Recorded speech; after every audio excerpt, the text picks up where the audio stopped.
오늘 우리가 함께 볼 하나님의 말씀 시편 118편 1절부터 9절까지입니다. 구약성경 시편 118편 1절부터 9절까지의 말씀입니다.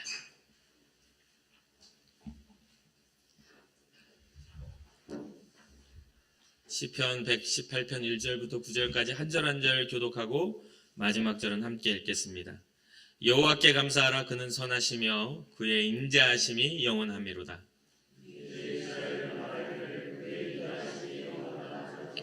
이제 아론의 집은 말하기를 그의 인자하심이 영원하다 할지로다.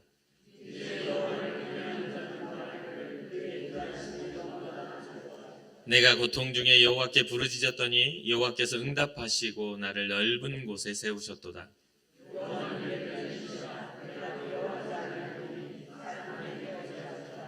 여호와께서 내 편이 되사 나를 돕는 자들 중에 계시니 그러므로 나를 미워하는 자들에게 보응하시는 것을 내가 버리로다. 여호와께 피하는 것이 고관들을 신뢰하는 것보다 낫도다. 아멘. 시편 118편은 작자 미상의 찬양시입니다. 150편의 시편 중에 34편이 작자 미상인데 그 중에 이 본시도 하나입니다. 이 시편 118편은 누가 언제 지었는지가 알 수가 없는 시죠. 저자와 저작 시기에 대해서는 몇 가지의 그러한 견해가 있습니다. 그러나 그 모든 견해도 추정입니다.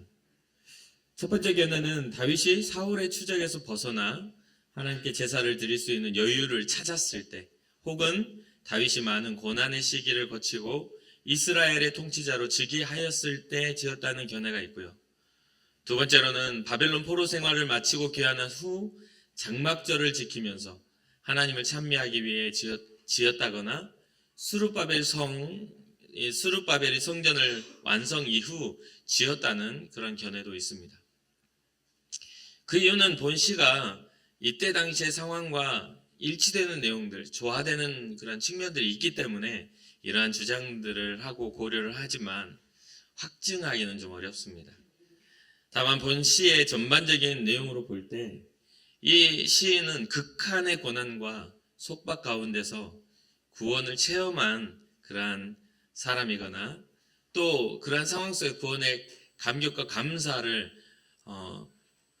가지고 더 큰 구원을 내다보며 하나님을 찬양하는 시라는 것은 확실하게 내용 가운데 알 수가 있습니다. 이 시를 지은 사람이 누구인지는 우리는 알 수 없지만 이 본문 가운데서 고백된 것들을 살펴보면서 우리의 삶에도 충분하게 가지고 있는 문제와 함께 신앙적인 해답을 얻을 수 있겠다 생각이 되어집니다. 이 시의 첫 시작은 신앙자가 품어야 하는 하나님을 향한 감사를 고면하고 있습니다. 그리고 그 감사에는 하나님을 향한 신뢰도 그 안에 들어있죠.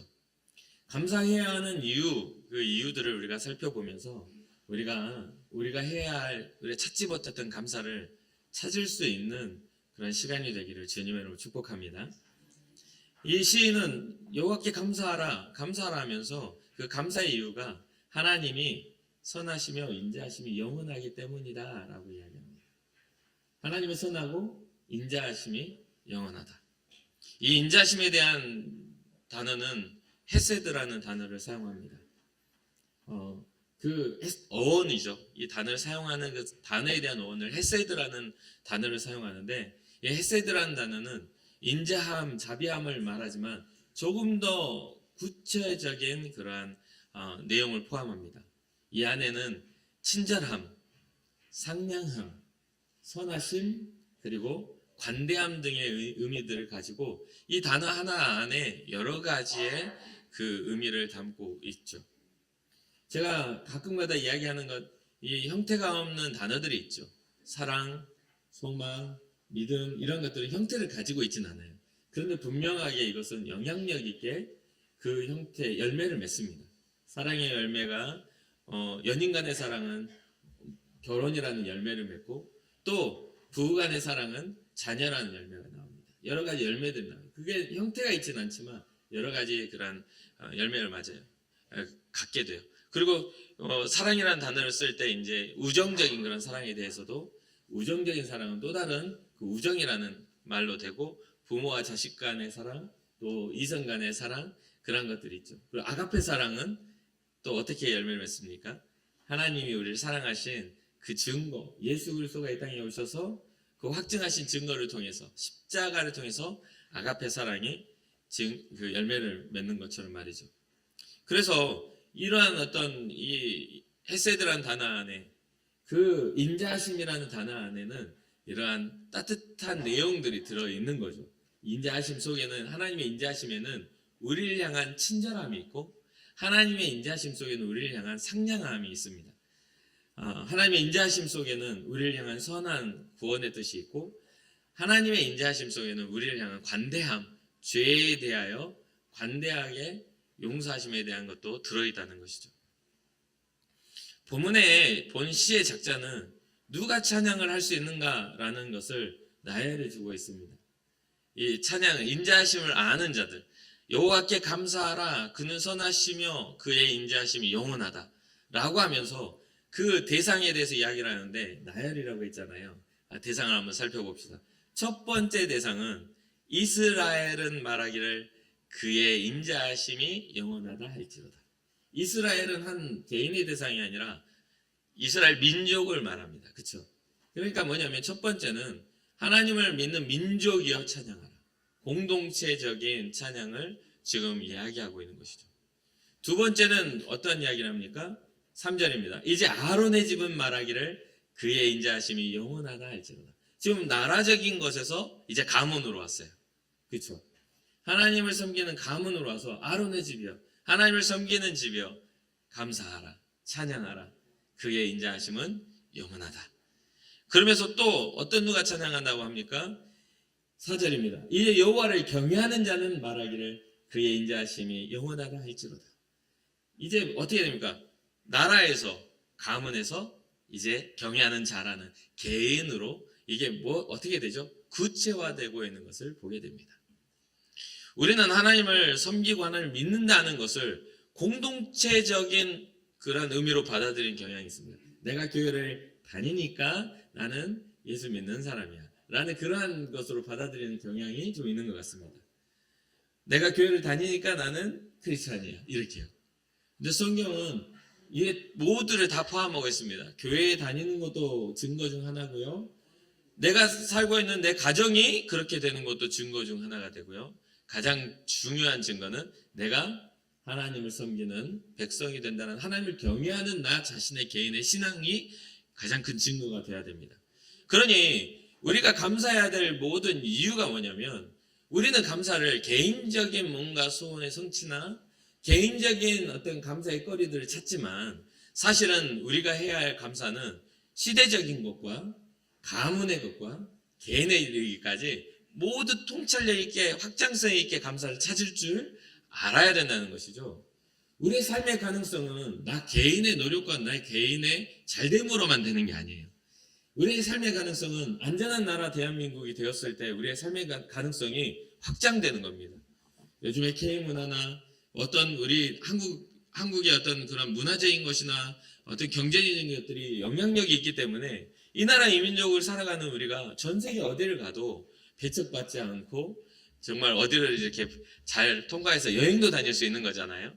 그런데 그렇지 못하고 우리 나라가 망해버리면 개인의 감사가 아무리 많아도 나라가 망해버리면 아무런 의미가 없어요. 여러분들의 통장에 수십억 수백억이 있어도 나라가 망해버리면 원하는 종이 쪼가리예요.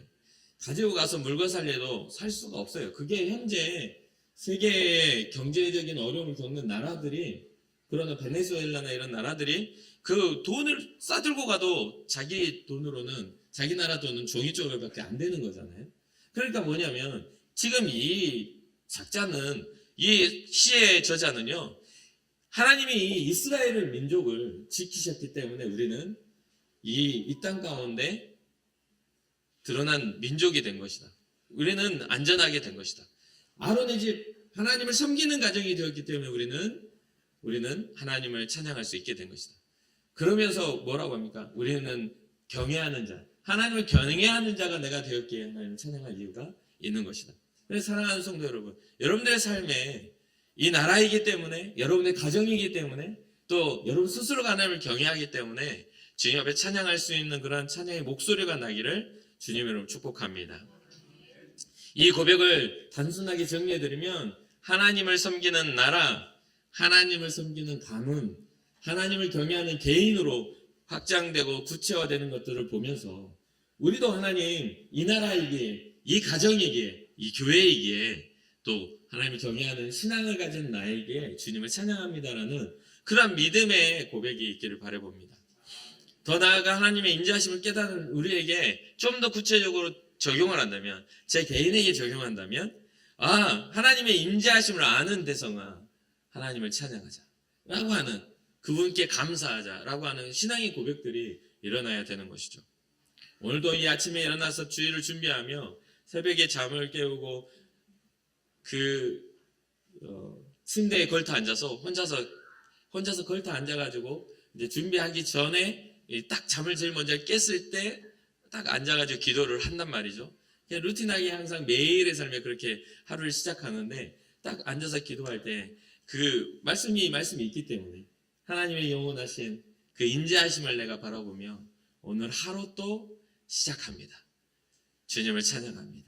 라고 하면서 이렇게 시작을 했어요. 그러면서 하루에 또 주일 아침이면 항상 루틴하게 생각하는 내 가정을 위한 축복, 아내를 위한 축복, 교회를 위한 축복, 내 스스로에 대한 축복으로 시작합니다.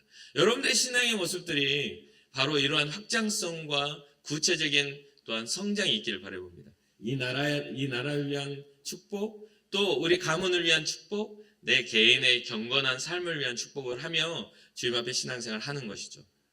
그러면 오늘 본문에서 우리는 여러 가지 이러한 찬양하라, 인자하심을 영원하다 말하며 찬양하라 하는 그런 감사하라 하는 그런 선언 속에 이 이스라엘과 아론의 집과 개인의 것들, 그리고 더 나아가 이 하나님을 향한, 여기에는 배경이 하나님을 향한 신뢰가 있는 거잖아요.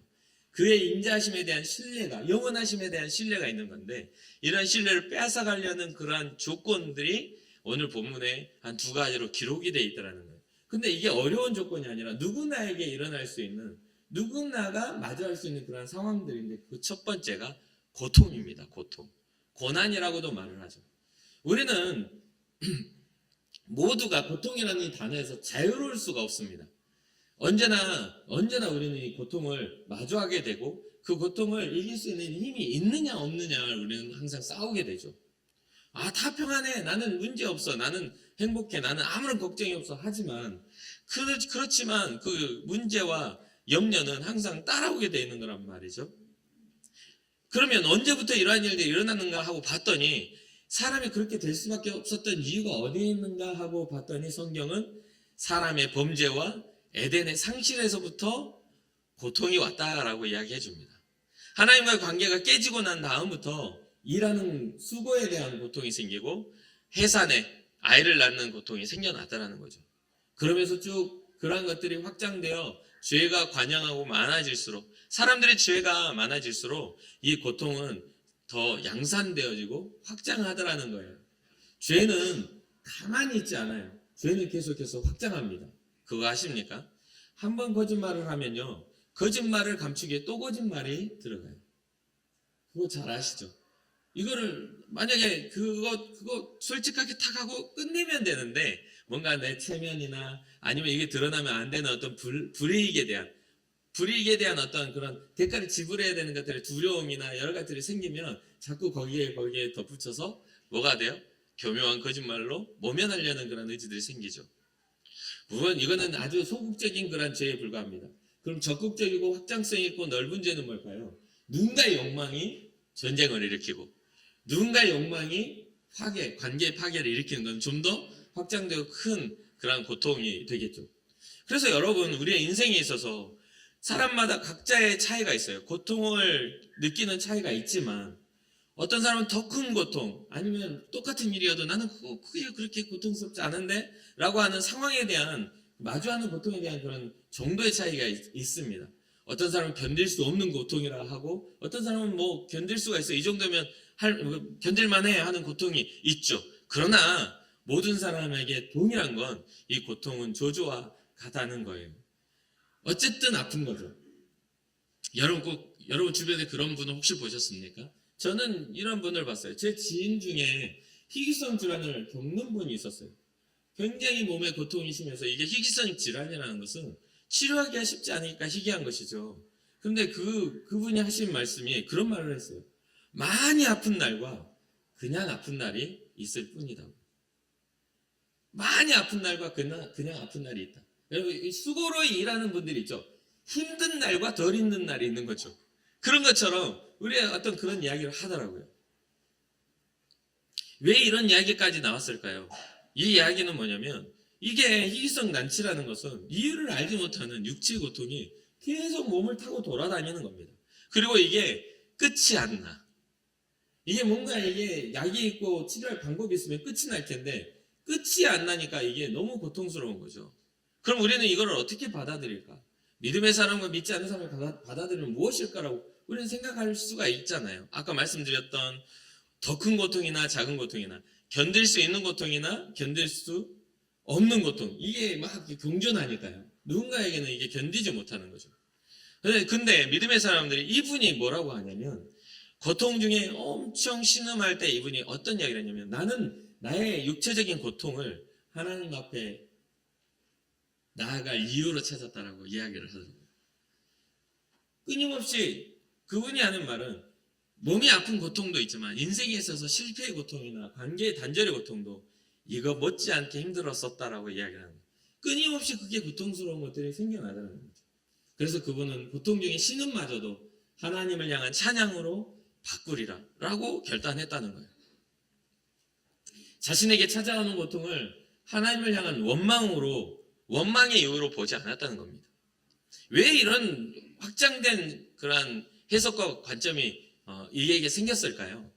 아까 제가 말씀드렸죠. 오늘 찬양 중에 여호와께 감사하는 이유들, 하나님을 신뢰하는 이유들 세 가지 이야기했잖아요. 이스라엘적인 것과 아론의 가문과 개인의 경외함, 이렇게 세 가지로 했잖아요.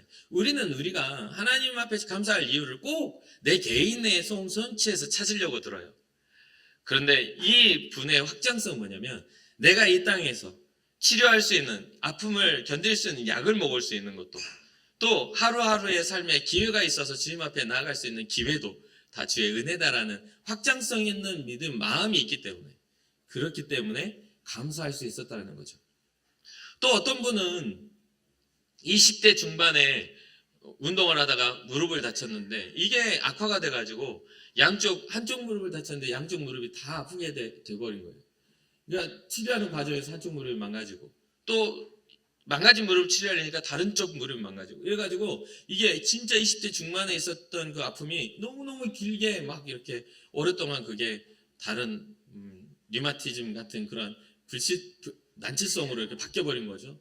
그런데 이분이 운동도 잘하고 키도 크고 매력도 있고 삶의 가능성도 엄청 좋은 분이었는데 갑자기 무릎이 아파서 이제 이게 너무 고통이 너무 심하니까 계단 앞에 설 때마다 너무 무서웠대요.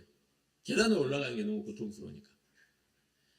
그런데 이분이 이런 무릎이 매일 밤 아파서 고통이 심하고 무릎을 굽히면 펴기 어렵고 펴면 구부리기가 어렵고 아픈 고통이 계속 있으니까, 그리고 굉장히 운동도 잘하고 잘 뛰어다녔던 사람이 이제는 활동력이 좁아지고 뛰지도 못하고 걸어도 천천히 아프지 않게 걸어 다녀야 되니까, 그러니까 그런 다음에 이분이 이런 고백을 합니다.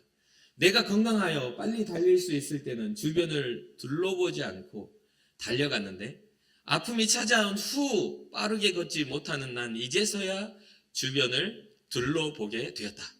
하나님이 얼마나 많은 것들로 삶을 축복하셨는지를 지금에서야 알았다라고 이야기합니다. 고통이 찾아온 후에야만이 이제껏 누려왔던 삶의 복이 얼마나 감사했던 것인지를 알게 된다는 거예요. 그러니 사랑하는 성도 여러분, 우리에게 평안이 있을 때 감사를 찾는 은혜가 있기를 바라봅니다. 주님의 심판의 때가 왔을 때야 그때 좀 더 잘할걸, 그때 좀 더 호의롭게 교회를 섬길걸, 그때 좀 더 하나님의 말씀을 좀 더 귀 기울여 듣고 주님을 위해 살걸, 이라는 껄껄거리는 그런 후회가 우리 가운데 있어서는 안 되겠죠. 후회는 항상 말씀드리죠. 지난 후에 찾아온다고요. 그래서 이 고통을 대면할 때에도 미리 이 성경에 말씀하시는 그 고통을 대면하는 사람들의 그러한 고백을 통해 우리가 고통을 대면하는 신앙의 모습이 나타나야 되지 않겠어요? 5절에 이 고통을 대면하는 이 저자는 이렇게 표현합니다. 내가 고통 중에 여호와께 부르짖었더니 여호와께서 응답하시고 나를 넓은 곳에 세우셨도다. 뭔가 고통이라는 것은 여러분 아십니까? 뭔가 문제가 탁 오면요, 그것 이외에 다른 걸 생각하지 못하게 우리를 묶어버립니다. 그게 묶어버려요. 가능성들을 탁 잡아버려요. 그러니까 이 고백은 얼마나 우리에게 정말 감사하게 되냐면, 이 주님께서 응답하셔서 나를 넓은 곳에 세우셨다는 것은 나의 가능성이 확장되었다라는 겁니다. 고통이 묶여있는 내 모습이 아니라 주님의 은혜 가운데 내가 자유하게 되었다. 고통에서부터 자유하게 되었다. 고통은 하나님을 향한 믿음을 빼앗아가는 저주와 같습니다. 어떤 사람은 고통이 찾아오면 하나님에 대한 원망부터 시작합니다. 그런데 믿음의 사람은 고통 중에 여호와께 부르짖어 주님의 응답을 받고 주님의 해결을 맛보는 사람인 것이죠. 그러면 이 고통뿐만 아니라 두 번째 우리의 신뢰, 하나님을 향한 신뢰를 빼앗아가는 게 무엇이 있을까요? 그것은 바로 두려움입니다. 이 두려움은 저는 보니까 여러 가지 두려움의 모양과 그 두려움의 가능성을 가지고 있지만, 이 두려움은 대부분이 삶의 관계 안에서 일어나는 것을 보게 됩니다. 내가 살아가는 모든 삶의 배경에 저변에 깔려있는 것들 속에서. 오늘 시편의 기자는 이 두려움이 사람들로부터 오는 두려움이라고 이야기를 합니다. 소외된 감정. 더 이상 나는 선택할 수 없는 세상에 홀로뿐인 외로운 그런 생각들. 이런 것들이 두려움으로 찾아오는 것이죠. 그런데 이걸 어떻게 이는 이겼다라고 말하냐면, 여호와는 나의 편이라는 것을 확신함으로 내가 두려워하지 아니하리라 라는 것이죠. 소외된 감정보다 더 나와 함께 하시는 하나님에 대한 신뢰. 하나님이 나와 함께 하셔. 누가 나를 인정해 주지 않아도, 누가 나를 높여주지 않아도 하나님이 나와 함께 하시니 주님 바라보고 소망을 품는다는 겁니다. 어떤 사람은 육체의 고통이 마음까지 무너뜨릴 만큼 아파하는 사람이 있습니다. 근데 어떤 사람은요, 정신적인 고통이, 이 두려움이 육체까지 망가뜨리는 사람도 있어요. 여러분 그런 걸 경험해 보셨습니까? 아무것도 선택하지 못하고 아무것도 할 수 없다라는 그 두려움과 장벽과 관계적 단절은 우리로 하여금 꼼짝없이 무너지게 만드는 것이죠. 그때에 이 시편 기자에게 주님이 찾아오셔서 내가 너의 편이란다. 내가 너와 함께 한단다. 라고 그 위로하심을 듣고, 하나님이 내 편이시구나. 그러니 나는 두려워하지 아니하리라. 그러면서 사람이 내게 어찌할까? 이 사람이 가진 두려움은 사람들의 그 문화가, 시대가, 나라가 이 지금 모든 것들을 무너뜨리고 있는 겁니다. 오늘 본문 이후로 보면 문나라들이라고 하면서 10절부터 그런 이야기를 하거든요. 단순하게 관계 안에서만이 아니라 이 나라적인 어떤 그런 권한들이 모든 걸 가능성을 막아버린 상태인 거죠. 여러분 우리가 개인적으로 열심히 노력한다 해도 그게 안 된다는 것을 알게 되는 거죠. 그러니까 단순하게 쉽게 피할 수 있는 두려움이 아닙니다. 이것은 마주했을 때 우리의 힘으로는 감당하지 못할 그런 두려움이 우리에게 찾아올 때 주님이 나와 함께 하신다라는 그 믿음이 그 두려움에서 우리를 자유롭게 한다는 것이죠.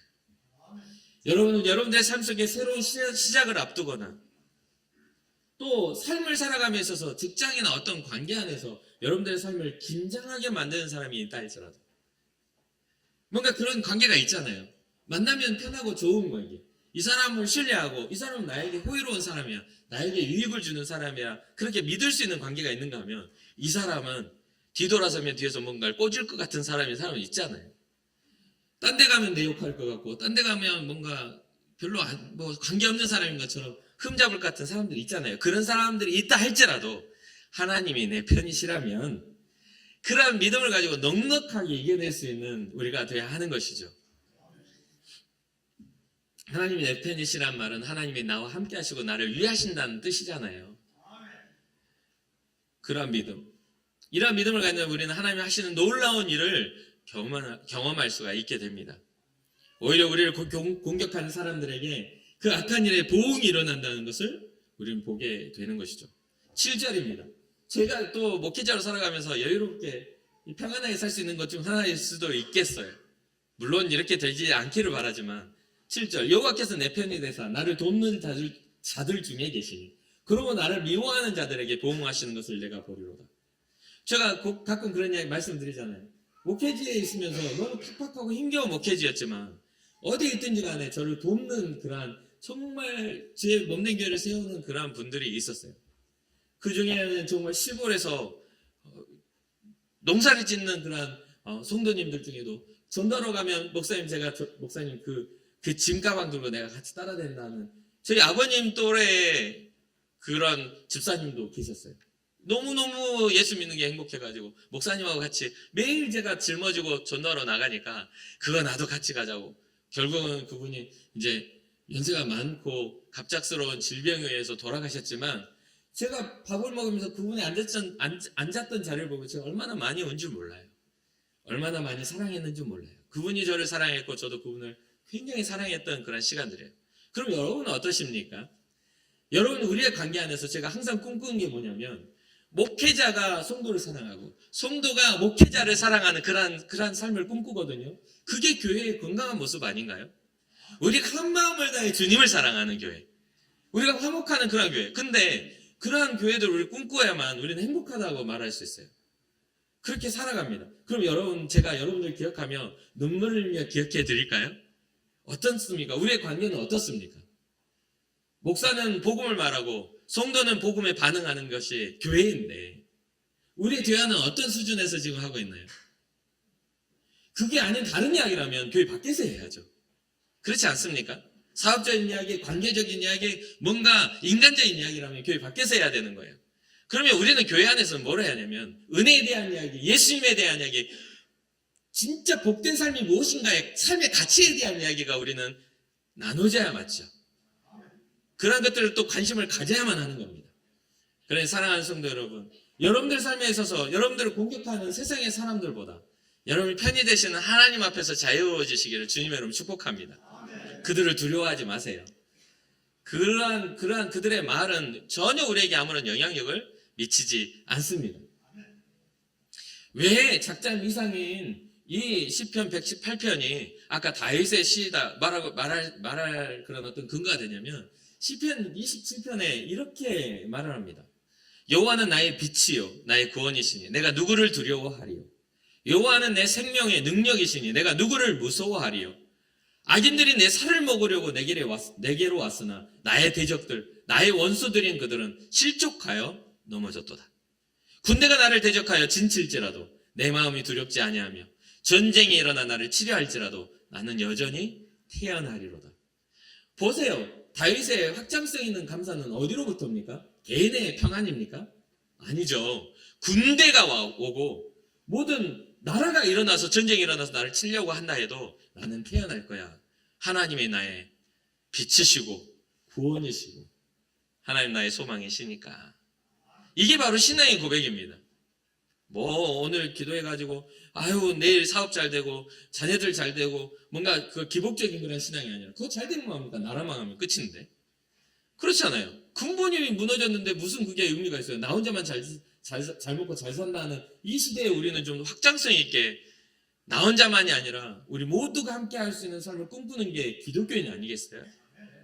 그러니까 사랑하는 성도 여러분, 그러한 편협적인 사고와 좁아져버린 우리의 시선에서 벗어나 하나님 우리를 다스리는 그 나라, 하나님이 다스리는 내 가정, 하나님이 복 주신 나의 삶을 바라볼 수 있는 믿음의 눈이 열리기를 주님의 이름으로 축복합니다.